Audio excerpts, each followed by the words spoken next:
January 17, 1968. Con Tum Province, Republic of Vietnam.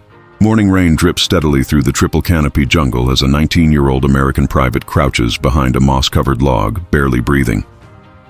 Private First Class James Jimmy Castellano has been missing for 8 hours. Jimmy is a mess hall cook. His job is powdered eggs and coffee, not firefights and enemy positions.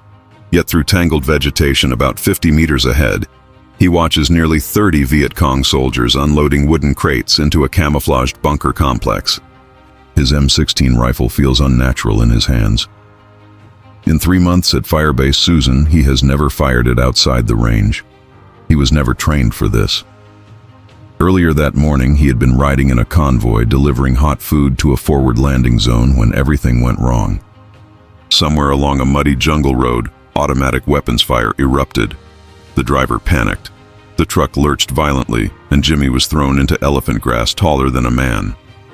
By the time he caught his breath, the convoy was gone, racing back toward base under fire.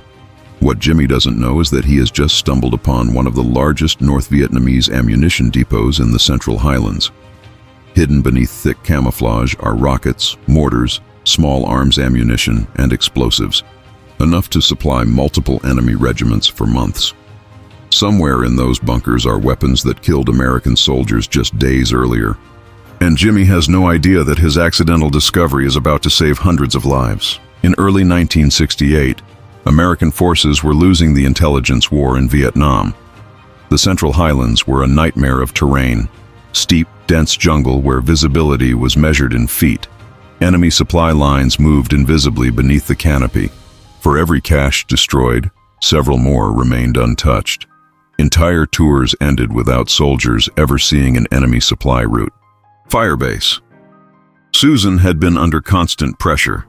Attacks were frequent. Enemy ammunition seemed endless. Intelligence officers suspected large depots nearby but had no reliable way to find them. Intercepted radio traffic hinted at a major offensive coming soon. Jimmy Castellano was never supposed to matter in that equation.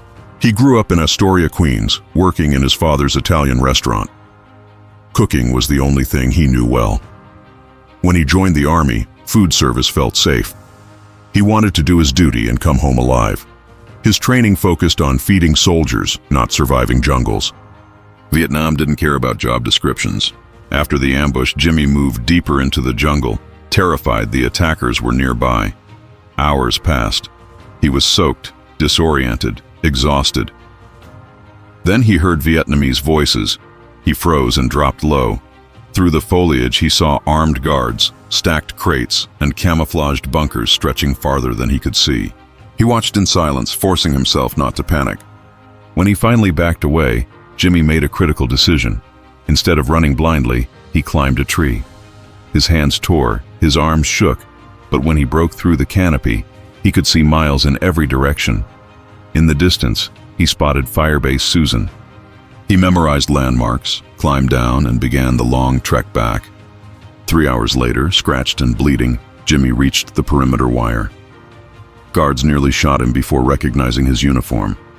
The convoy had reported him missing, presumed dead. When he tried to explain what he had seen, disbelief followed immediately. A cook, lost in the jungle, claiming to have found a massive enemy ammunition depot. Jimmy refused to stay quiet. He insisted on speaking to intelligence. He described the bunkers, the crates, the number of soldiers. Most officers remained skeptical until the base commander listened carefully. Something about the teenager's certainty convinced him to take a chance. He ordered an aerial reconnaissance flight. On the second pass, the pilot saw it. Subtle breaks in the canopy, straight lines that didn't belong in nature, movement beneath camouflage netting. The pilot radioed confirmation. The target was real. Within hours, jet fighters were diverted. That afternoon, bombs fell. Delayed fuse explosives penetrated deep into the earth. Then the depot ignited.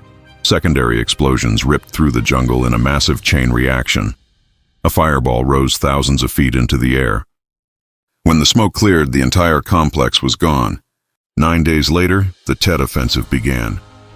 Firebase Susan was attacked, but something was different. Rocket fire was limited. Assaults were cautious. Ammunition was being conserved. The base held, and casualties were far lower than expected.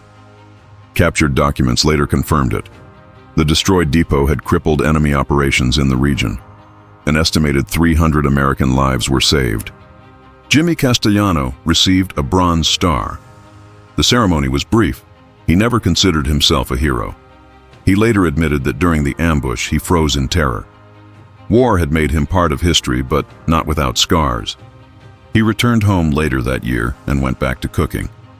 He rarely spoke about Vietnam. When asked about his medal, he said he was just lucky. James Castellano died in 2011. At his funeral, Vietnam veterans stood silently and saluted. One left a note that read, "Because of you, we came home." His story is a reminder that war isn't always changed by generals or grand strategies. Sometimes history is shaped by a scared 19-year-old cook who refuses to stay silent after seeing the truth.